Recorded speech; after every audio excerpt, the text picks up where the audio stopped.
안녕하세요. 딥다이브에 오신 당신을 환영합니다. 오늘은 로마서 8장 그 29절과 30절 말씀, 여기에 나오는 하나님의 구원 계획 그 5단계를 한번 깊이 파헤쳐 볼까 합니다. 아, 네. 그 유명한 구절이죠.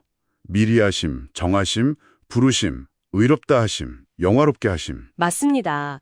이 5단계요. 이게 또 우리 자유의지 문제랑 어떻게 연결되는지, 그리고 이 과정의 궁극적인 목적은 또 뭔지 오늘 주어진 자료에 담긴 특정 신학적 해석을 통해서 한번 탐구해 보겠습니다. 네, 이게 참 기독교 신학에서는 정말 중요한 논쟁 지점이기도 하고요. 특히 하나님의 주권과 인간의 선택, 이 사이의 긴장관계, 이걸 어떻게 보느냐가 핵심이죠. 자, 그럼 바로 첫 단계, 미리 아심부터 시작해 볼까요? 자료에서는 이걸 어떻게 설명하고 있나요? 네, 이 자료의 해석은요. 하나님이 우리의 자유의지를 먼저 아신다는 거예요. 그러니까 누가 스스로 하나님을 선택할지 그걸 미리 아신다는 거죠. 아, 그러니까 운명적으로 딱 정해놓고 강제하는 그런 개념이 아니라는 거군요. 그렇죠. 이 해석에 따르면 그렇습니다. 그래서 미리 아심이 있었기 때문에 그 아심에 근거해서 미리 정하심이 가능하다. 이렇게 연결이 되는 거죠. 순서가 중요하네요. 아심이 먼저다. 네. 그러니까 그 사람이 자유의지로 하나님께 순종할 것을 하나님이 미리 아셨고 그렇기 때문에 그를 구원하기로 정하셨다. 이런 의미예요. 이게 왜 중요하냐면 만약 강제라면 사실 하나님이 왜 벌받을 삶까지 만드셨을까? 이런 어려운 질문이 생기잖아요. 맞아요. 사랑의 하나님이라는 속성과 좀 부딪히는 것처럼 보일 수 있죠. 근데 이 해석은 그걸 피해갈 수 있어요.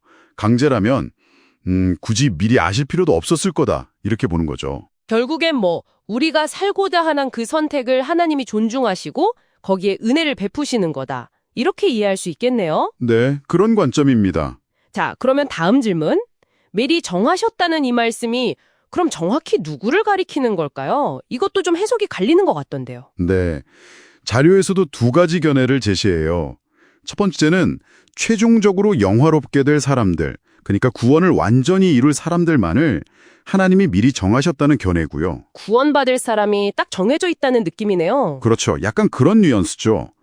그런데 두 번째 견해는 좀 더 넓어요. 아들의 형상을 본받는 그 길에 들어선 모든 사람, 설령 중간에 좀 넘어지거나 타락하는 사람이 있더라도 그 사람이 도달할 수 있는 그 한계점까지 이루도록 정하셨다. 이런 해석이에요. 아, 후자는 시작하는 모든 사람에게 기회가 있다는 느낌을 주네요. 맞습니다. 전자는 예정된 사람의 어떤 궁극적인 구원, 그 확실성을 강조한다면 후자는 시작하는 모두에게 은혜의 기회가 주어졌음을 좀 더 부각하는 거죠. 자료 자체는 양쪽을 다 제시하고 있습니다. 그렇군요.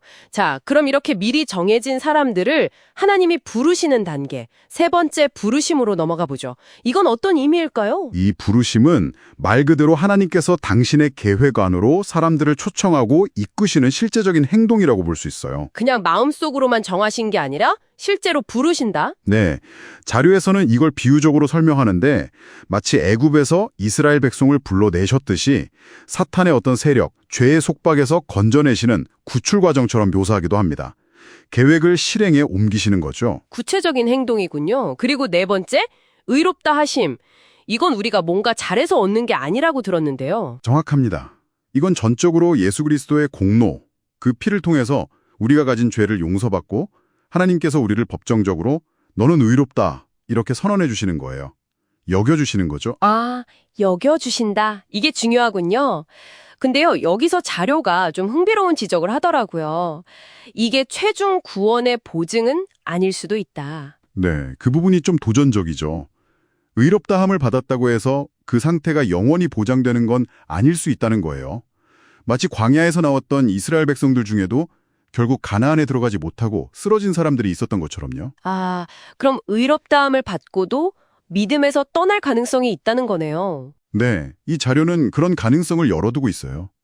실제로 우리 주변에도 성령을 체험하고 뜨겁게 신앙생활하다가도 나중에 넘어지는 경우가 있지 않습니까? 그런 현실과 좀 연결해서 생각해 볼 수 있는 지점이죠. 참 어려운 문제입니다. 그럼 마지막 5번째 단계, 영화롭게 하심. 이게 성경에는 영화롭게 하셨다 이렇게 과거 시제로 되어 있잖아요. 이게 뭘 의미하는 걸까요? 미래의 일인데 왜 과거를 썼을까요? 네, 그 과거 시제 때문에 해석이 분분한데요. 자료는 여기서도 두 가지 가능성을 제시합니다. 첫 번째는 성령이 우리 안에 오시는 것, 그 성령 내주 자체가 이미 영화롭게 됨의 시작이고 어떤 의미에서는 이미 이루어진 일이다. 이렇게 보는 관점이에요. 바울 당시 성도들에게는 이게 현실적인 경험이었을 수 있죠. 성령 받음이 곧 영화롭게 됩니다. 네, 그렇게 볼 수도 있다는 거죠. 그런데 다른 하나의 가능성은 이게 미래에 일어날 부활이나 우리의 몸의 변화를 가리킨다는 거예요. 근데 그 사건이 너무나 확실하고 반드시 일어날 일이기 때문에 마치 이미 일어난 것처럼 과거 시제로 표현했다는 해석이죠. 미래 원료 같은 느낌이네요. 너무 확실해서 과거로 썼다. 그렇죠. 자료는 사실 이 두 번째 해석에 조금 더 무게를 두는 듯한 인상을 줍니다. 왜냐하면 앞서 말했듯이 성령을 받고도 타락하는 경우가 있다면 성령 받음 자체를 최종적인 영화롭게 됨이라고 단정하기는 좀 어렵지 않느냐는 거죠. 그렇겠네요. 그래서 진정한 영화로움, 완전한 영화로움은 우리의 몸이 구속될 때, 즉 부활하고 변화될 때 완성된다. 이렇게 보는 시각이 더 타당할 수 있다는 겁니다. 이해가 됩니다. 자, 그런데 여기서 근본적인 질문 하나가 떠오릅니다. 하나님은 왜 이렇게 미리 정하시는 과정을 두시는 걸까요? 단순히 우리 인간들 구원하시는 거 말고 혹시 다른 더 큰 그림이 있는 건 아닐까요? 바로 그 지점에서 이 자료가 아주 흥미로운, 어쩌면 좀 추측에 가까울 수도 있는 관점을 제시하는데요. 하나님께서 이렇게 미리 정하신 이들, 어쩌면 그 명단이나 숫자까지도 천사들에게 알리시는 이유가 뭘까 하는 질문을 던져요. 천사들에게요? 왜죠? 네, 자료는 요한계시록에 나오는 14만 4천 같은 상징적인 숫자를 예로 들기도 하는데요.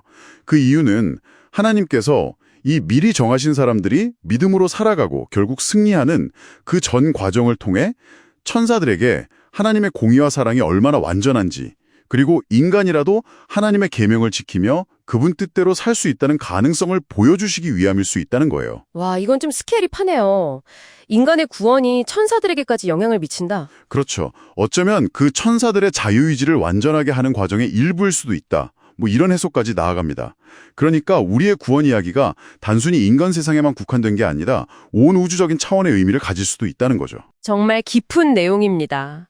오늘 딥다이브를 좀 정리해보면요. 로마서 8장에 나타난 구원의 5단계에 대한 한 가지 해석을 쭉 따라가 봤습니다. 하나님의 주권적인 계획과 또 인간의 자유로운 선택 사이의 그 미묘하고 복잡한 관계를 좀 엿볼 수 있었고요. 네.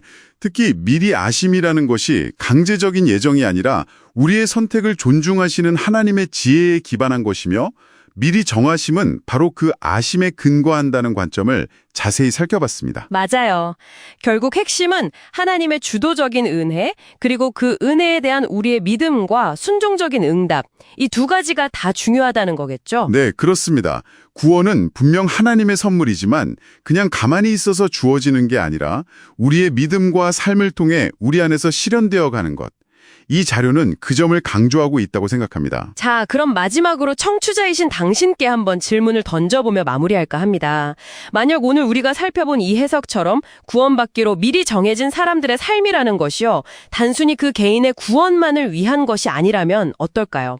당신의 그 믿음의 여정, 그 하루하루의 선택과 순종이 어쩌면 눈에 보이지 않는 천사들을 포함한 온 우주 앞에서 펼쳐지는 하나님의 성품과 그분의 위대한 계획을 증거하는 하나의 거대한 드라마의 일부가 되는 것은 아닐까요? 한번 깊이 생각해 보시면 좋겠습니다. 다음 딥다이브에서 또 흥미로운 주제로 찾아뵙겠습니다.